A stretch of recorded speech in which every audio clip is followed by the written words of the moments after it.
नमस्कार दोस्तों, स्वागत है आपका मेरे चैनल पे। तो निफ्टी का 5 मिनट का चार्ट मैंने यहाँ पे लगाया हुआ है। पहले 5 मिनट के चार्ट के ऊपर डिस्कस करेंगे निफ्टी आज कैसा था, कहाँ थे हमारे लिए बाइंग के लेवल्स। फिर हम डेली चार्ट डिस्कस करेंगे, वीक कंप्लीट हुआ है, वीकली चार्ट भी डिस्कस करेंगे। फिर हम डिस्कस करेंगे 15 मिनट के चार्ट के ऊपर फुल एनालिसिस करेंगे। सोमवार के दिन निफ्टी जब हमारा ऊपर होगा किस तरह का मूवमेंट हमें दे सकता है, कहाँ हो सकते हैं हमारे बाइंग के लेवल्स। दोस्तों वीडियो को ध्यान से पूरा जरूर देखना। दोस्तों यहाँ पे मैंने 5 मिनट का निफ्टी का चार्ट लगाया हुआ है। 5 मिनट के चार्ट के ऊपर आप निफ्टी में देखोगे क्लियरली 2 दिन से लगातार निफ्टी यहाँ पे ऊपर की मूवमेंट कर रहा है। और जो 25,000 का राउंड लेवल है ये यहाँ पे एक बड़ा रेजिस्टेंस है, इसको निकालने को बहुत मुश्किल हो रही है निफ्टी को। ये बार बार कोशिश कर रहा है लेकिन निकाल नहीं पा रहा है। लेकिन आज जो यहाँ पे कंसोलिडेशन दी है, ये कंसोलिडेशन बहुत अच्छी जगह के आसपास दी है। तो मुझे लगता है कि कल यहाँ पे गैप अप होने के साथ में ये 25,000 को यहाँ पे क्रॉस करने वाला है। देखो आज का मार्केट देखो यहाँ पे जैसे ही ओपन हुआ, जिस जगह से ओपन हुआ उसी जगह से ये ऊपर की मूवमेंट यहाँ पे करने लगा। तो ये मैंने आपको बताया था कि यहाँ पे आप नज़र बनाए रखना, अगर इसके आसपास ओपन हो तो यहाँ से एक ऊपर की हम छोटी क्वांटिटी में ट्रेड ले सकते हैं। क्लियरली टारगेट 800 और 850 के आसपास मैंने यहाँ पे बताया था। ये वन वे यहाँ पे अचीव होता है, फिर यहाँ पे थोड़ा सा नीचे आता है, फिर ये ऊपर जाता है और 900 के आसपास ये हाई लगाने के बाद एक 100 पॉइंट की रेंज में यहाँ पे कंसोलिडेशन देता है और इसी के बीच में यहाँ पे क्लोजिंग भी हो जाती है। 853 के आसपास क्लोजिंग हुई है। कल की क्लोजिंग से निफ्टी ने 243 पॉइंट यहाँ पे ऊपर आके क्लोजिंग दिया है। देखो 25,000 का जो राउंड लेवल है ये मुझे लगता है या तो सोमवार को गैप अप ओपन होने के बाद यहाँ पे निकलने वाला है और आपको मौका नहीं मिलेगा। बाई चांस अगर आपको यहाँ पे ओपनिंग मिले, अगर ये 900 से लेके 25,000 के बीच में ये जो जोन है, अगर इसके आसपास या इसके बीच में ओपन मिले और एक ऐसी ही रेंज जहाँ ये रेंज बनी है, ऐसी ही रेंज अगर यहाँ पे बनाए तो यहाँ पे आपको बहुत अच्छा मौका मिलेगा ऊपर के लिए ट्रेड करने का, क्योंकि ये लेवल फिर यहाँ पे ब्रेक होने वाला है।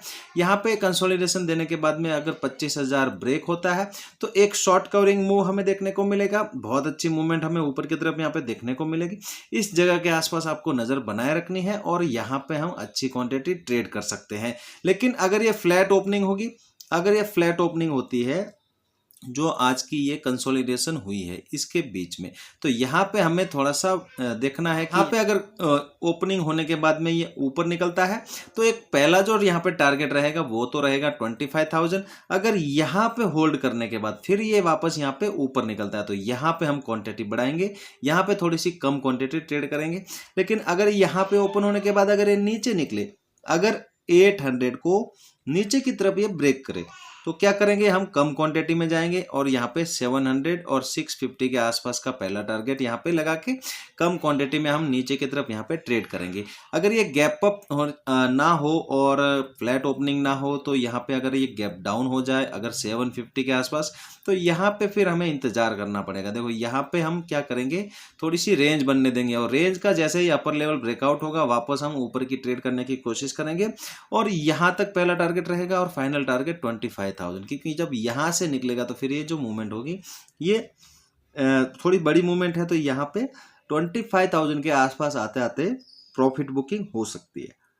डेली चार्ट देखोगे दोस्तों निफ्टी का, तो निफ्टी ने यहाँ से जो सपोर्ट लिया है मैंने क्लियरली आपको बताया था 24,400 से लेके 500 का जो जोन है, ये सपोर्ट जोन मैंने आपको डिस्कस किया था। इसी जगह से यहाँ पे सपोर्ट लिया है और ये यहाँ से वापस ऊपर निकल रहा है और ऊपर यहाँ पे ये लगभग यहाँ से आप देखोगे तो लगभग 400 पॉइंट की मूवमेंट यहाँ पे कर चुका है और यहाँ से जब ये ऊपर जा रहा है तो यहाँ पे फिर हमारी इस नज़र होनी चाहिए इस हाई पे, ये जो हाई था इस हाई पे हमारी नज़र होनी चाहिए। अगर ये इसको ब्रेक करने के बाद क्लोजिंग मिलेगी तो हमें यहाँ पे बहुत अच्छा डायरेक्शनल मूव मिलेगा जो यहाँ पे वन वे होगा और यहाँ पे हम बहुत अच्छी क्वांटिटी स्विंग ट्रेडिंग के लिए या फिर शॉर्ट टर्म के लिए यहाँ पे पोजीशन बना सकते हैं। तो यहाँ से जो मूवमेंट होगी ये अच्छी बड़ी मूवमेंट यहाँ पे मिल सकती है। मुझे लगता है अगर यहाँ से अगर ये ऊपर निकलेगा तो वापस 26,000 के आसपास भी जाने की कोशिश कर सकता है और एक नया हाई भी लगा सकता है। नीचे के लिए अब क्या करना है, नीचे के लिए हमें वेट करना है 24,400 के